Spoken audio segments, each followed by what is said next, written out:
Halo semuanya, salam kenal. Nama saya Agus Leo Halim. Hai Agus. Nah, Saya seorang YouTuber. Saya bikin konten review buku, self improvement. Dan ya, saya sudah mempunyai 100.000 subscriber. Tapi jujur ya, saya bukan siapa-siapa. Saya nggak pintar. Saya secara akademis juga terbelakang. Saya tuh sebenarnya kompeten nggak sih?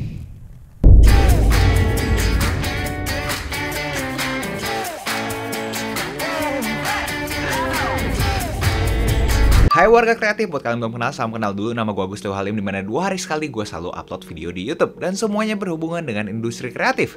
Kreatif negosiasi dengan klien, kreatif kripto, kreatif membaca buku. Apapun yang sifatnya kreatif akan selalu gue bahas di channel ini. So buat kalian berkenan, monggo di subscribe. So hari ini terinspirasikan dari gue punya interaksi dengan kalian yang mengambil one-on-one session sama gue. Salah satu dari kalian pengen masuk ke dunia perkontenan, tapi kayak takut, kayak berasa gue sebenarnya kompeten nggak sih?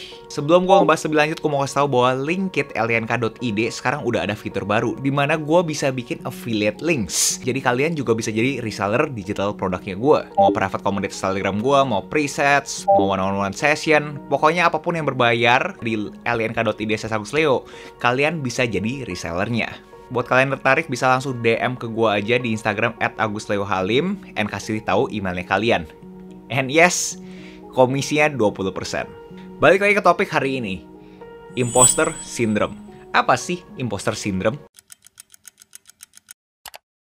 Itu sebuah perasaan yang ngebuat kalian mempertanyakan kompetensi kalian. Sebenarnya gue kompeten gak sih? Sebenarnya gue terampil gak sih? Terutama kalau misalkan kalian ada hasil yang memperlihatkan kalian itu sukses. Perasaan ini makin menggebu-gebu lagi. Kalian makin berasa, gue kompeten gak sih? Atau gue tuh sebenarnya cuma hoki doang ya? Sebenarnya ya gue privilege aja. Kalian pernah gak berasa seperti itu? Dimana kalian mempertanyakan kalian punya kompetensi di dalam profesinya kalian. Kagak usah ngomongin kerjaan, kita ngomongin pas kita sekolah dan kuliah pun harusnya kita juga ada masa-masa seperti ini.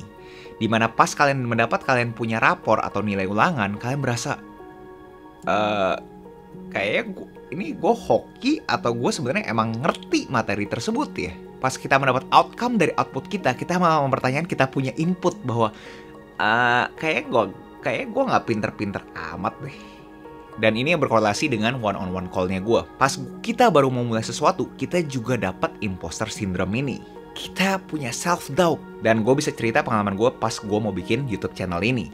Kalau kalian lihat bacot gue di video pertama, beranikan diri untuk memulai lagi karir gue di YouTube. Untuk gue berharap menginspirasikan juga buat kalian bikin konten yang lebih sehat. Nah, dari sana mulailah. Kalau kita makin banyak, kita bisa ngelawan konten-konten yang gak sehat ini. Gue tuh siapa bisa berpikir gue bisa membuat suatu revolusi di perkontenan Indonesia? Mampu gitu. Sebegitu banyak konten di dunia ini, apakah butuh Agus Leo ngebahas self-improvement, ngebahas buku, abis itu ngebahas kegagalannya? Dan thought exercise yang gue lakuin pas gue mau aktifin YouTube channel ini adalah, emang kenapa gue kagak boleh ya? Kenapa gue harus kompeten? Kalau gue imposter, jeleknya apa? Thought exercise gue itu makin lebar. Semua yang dikategorikan ambisius pasti di luar kompetensi kita kan. Makanya dibilang ambisius. Karena kayak seakan-akan jauh kan. Kayak nggak mungkin deh bro, itu terlalu ambisius.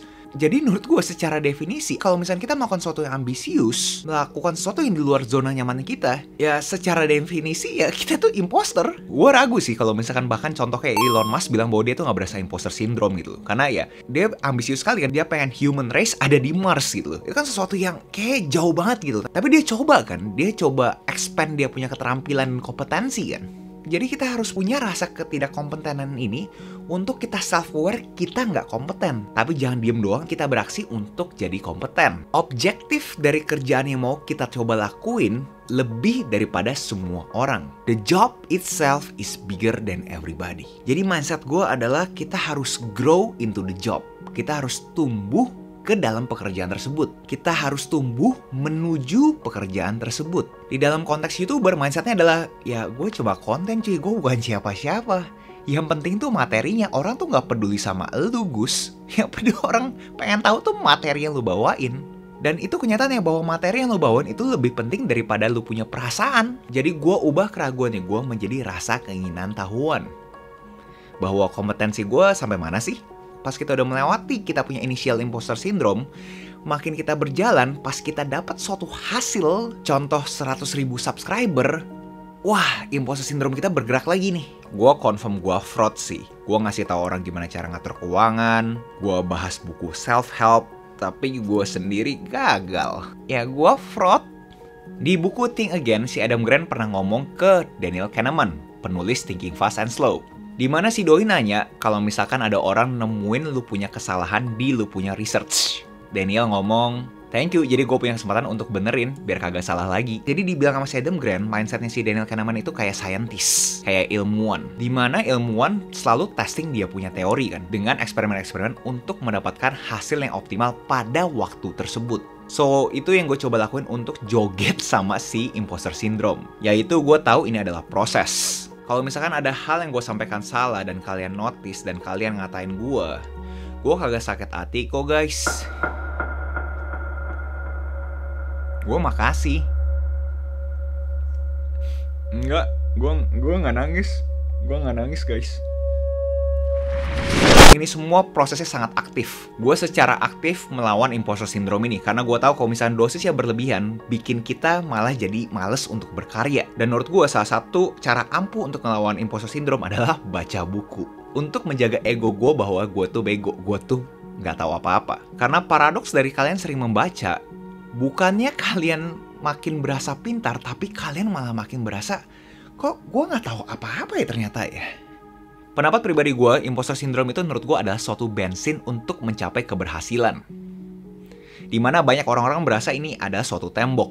Nope, menurut gue kalau misalkan lu punya imposter syndrome dengan dosis yang tepat, justru dosis yang tepat ini bisa mengaktifkan kalian punya growth mindset. Karena menurut gue kalian harus berasa bego dulu, kalian harus berasa kagak tahu apa-apa untuk belajar sesuatu yang baru. Yes, tapi gue ngerti counter argumennya adalah kalau misalkan kalian dosis yang gak tepat, terlalu berlebihan, bisa bikin kalian analysis paralysis. Bisa bikin kalian overthinking.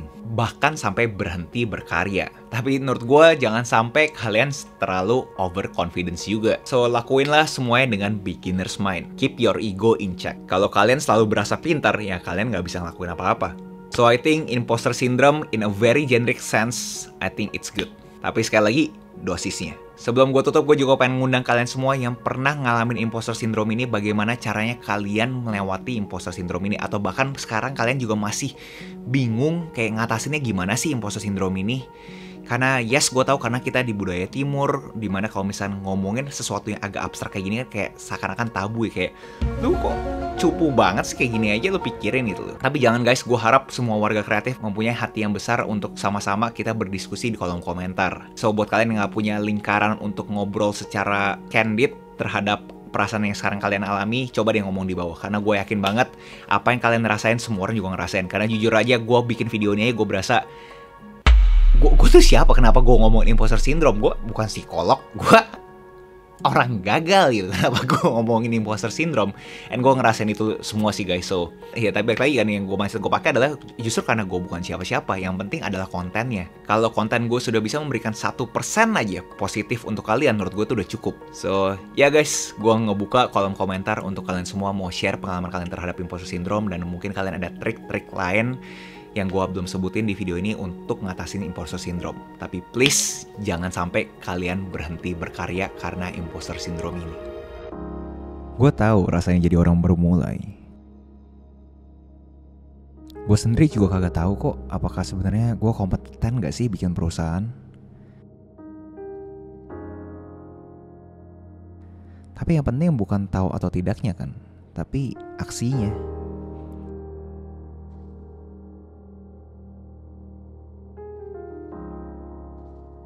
So, saran gue buat kalian yang berasa ada imposter syndrome, lompat, beraksi. Gak apa-apa kok ada luka. Luka itu kan yang bikin cerita kalian lebih menarik.